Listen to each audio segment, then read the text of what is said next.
equations in calculus method or equation of motion using calculus method. calculus method में जो simple method है उससे थोड़ा सा नोटेशन चेंज होता है, तो उसको जैसे जैसे हमें ज़रूरत पड़ेगी as per our need we will discuss instantly. First equation, velocity time relation, जिसको आप बोलते हो v equal to u plus dt. इस इक्वेशन को डिराइव करें. This equation gives relation between velocity, acceleration and time. और अगर अपने को थोड़ा सा पिछले फार्मूले पर जाएं तो हम फाइंड कर सकते हैं, चेक कर सकते हैं कि जो एक्सीलरेशन है वो वेलोसिटी और टाइम के साथ रिलेट होता है. तो इसको डिराइव करने के लिए हम एक्सीलरेशन का फार्मूला लिखते हैं, a equal to change in velocity upon time interval और चेंज इन टाइम.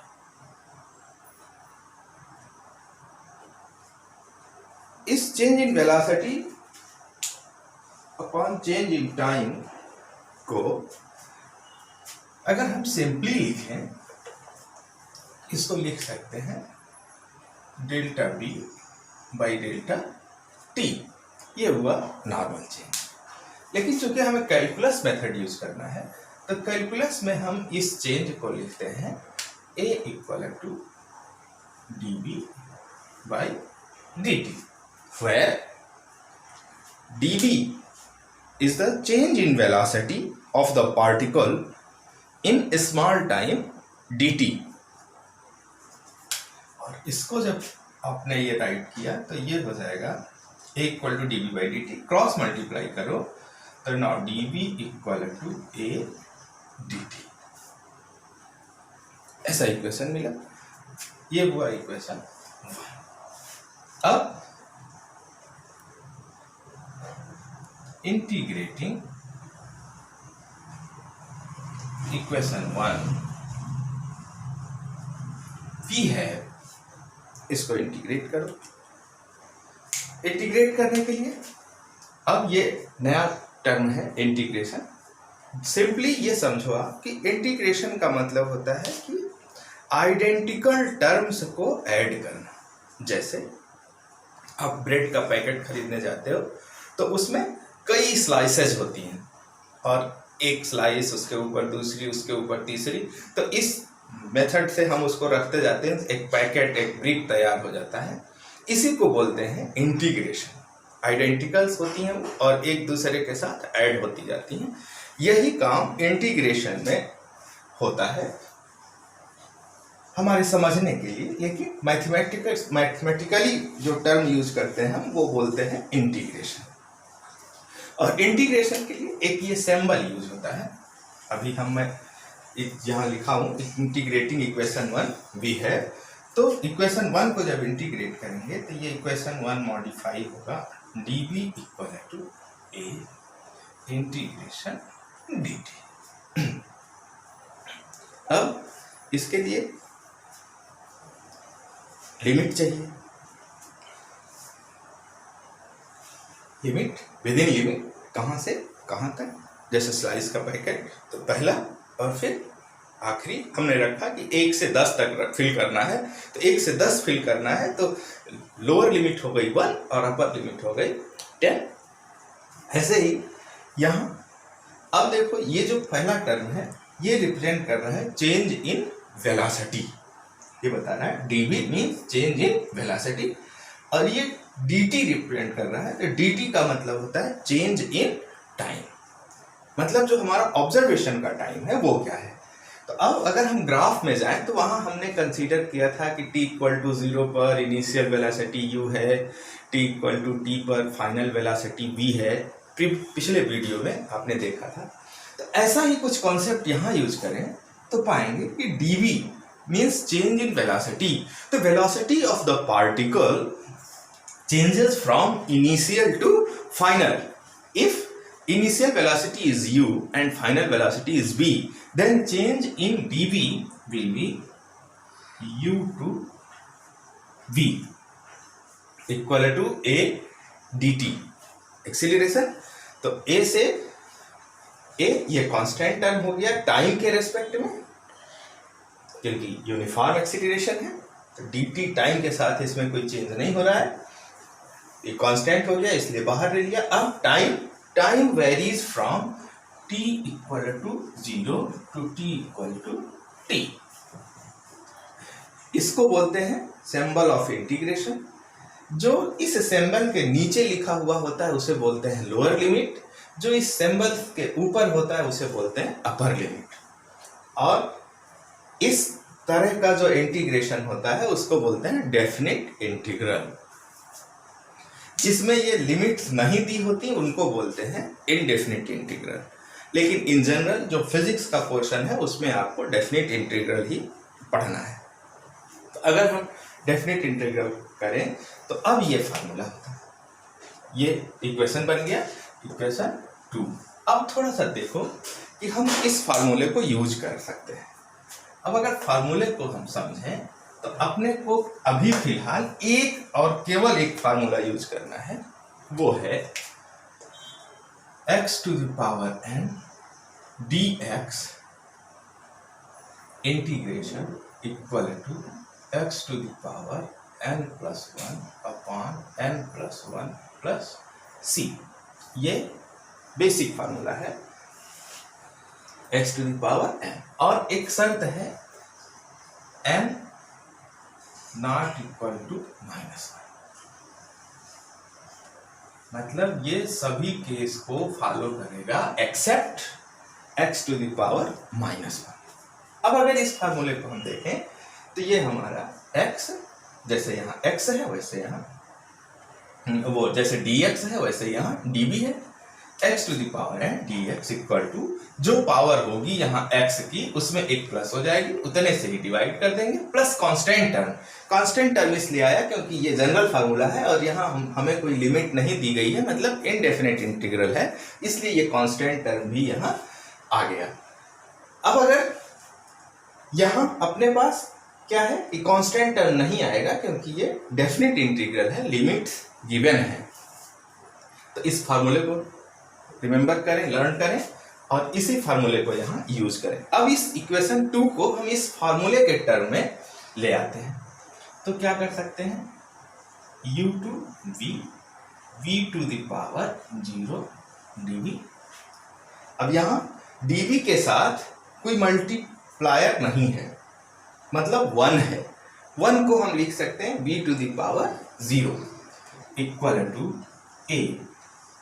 यहाँ भी dt के साथ कोई मल्टीप्लायर नहीं है, t equal to 0 to t equal to t, यहाँ हम लिख सकते हैं t to the power 0 dt।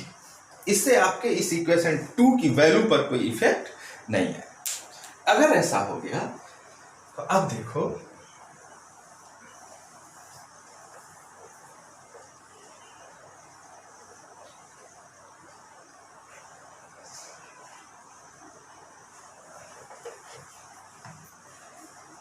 इसी फार्मूले को अप्लाई करो, v टू द पावर 0।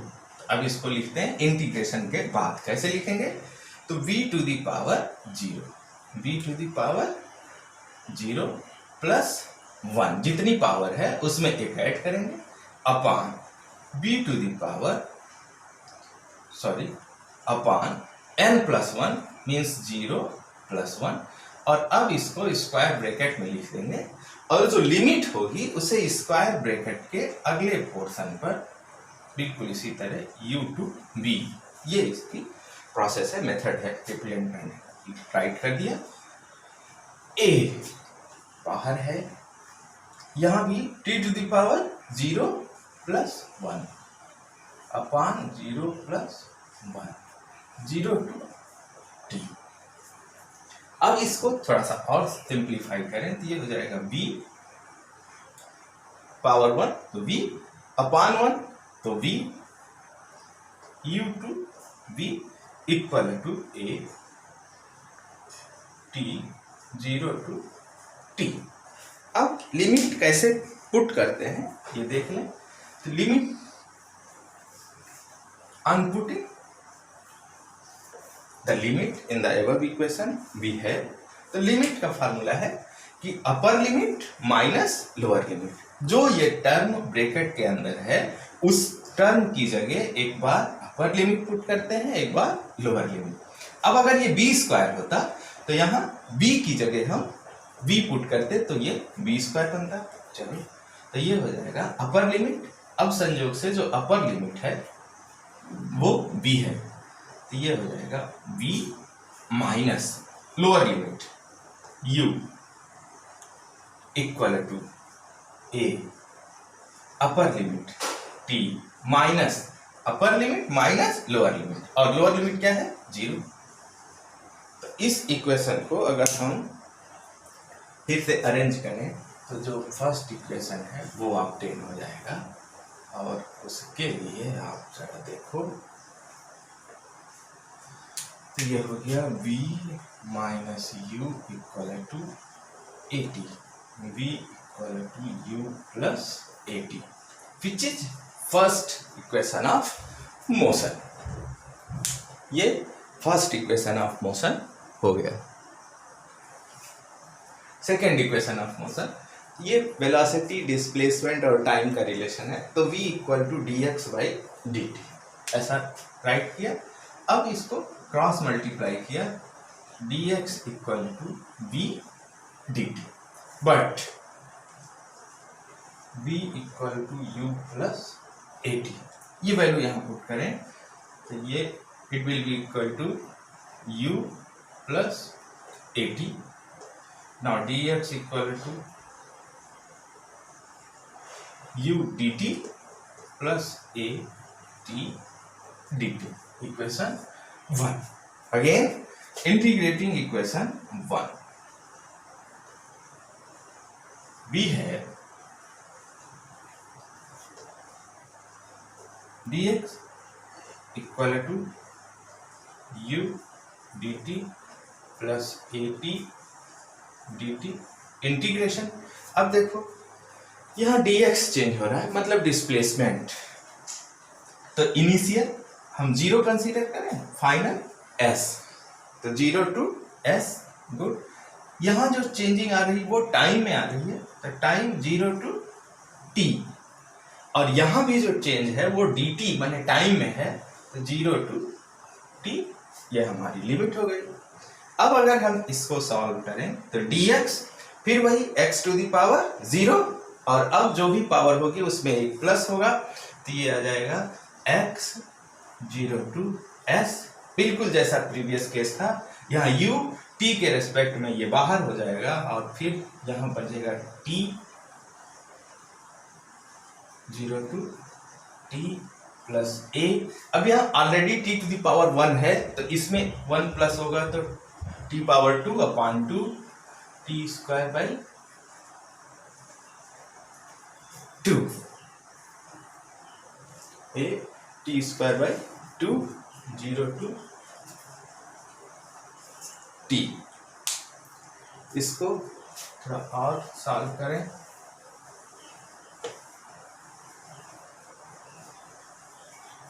और सॉल्व करते हैं।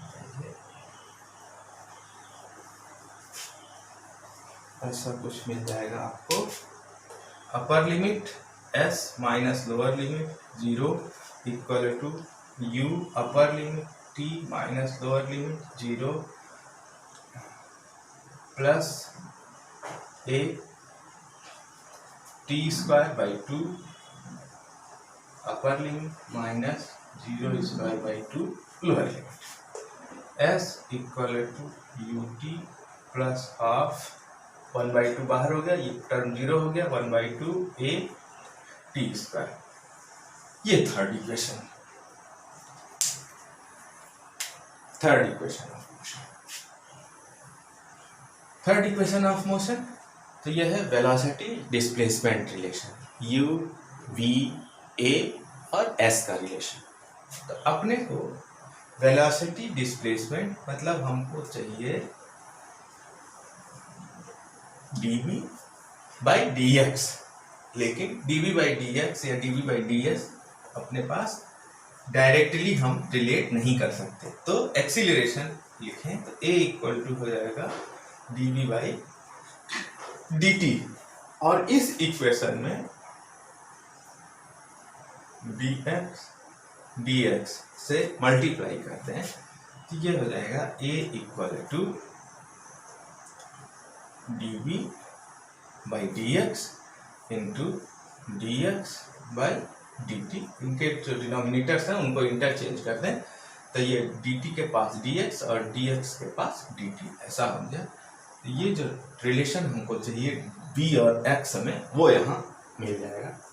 ये हो जाएगा dv by dx into dx by dt। dx by dt ये वेलोसिटी हो जाता है, dv by dx cross multiply करें तो it will be equal to b dv equal to a, b dv equal to a dx। ये हो गया equation 1। Integrating 1 we have b dv equal to a dx। यहाँ change in velocity तो initial to final, यहाँ change in distance और displacement तो ये displacement या पोजीशन इसको हम 0 टू s ऐसा राइट करते हैं। अब वैल्यू पुट करें, इसको सॉल्व करें तो x to the power n dx means b to the power 1 db। Formula जो भी पावर है उसमें एक प्लस होगा, b स्क्वायर बाई 2 उतने से डिवाइड होगा u to v equal to a s x 0 to s। Value put करें तो ऑन पुटिंग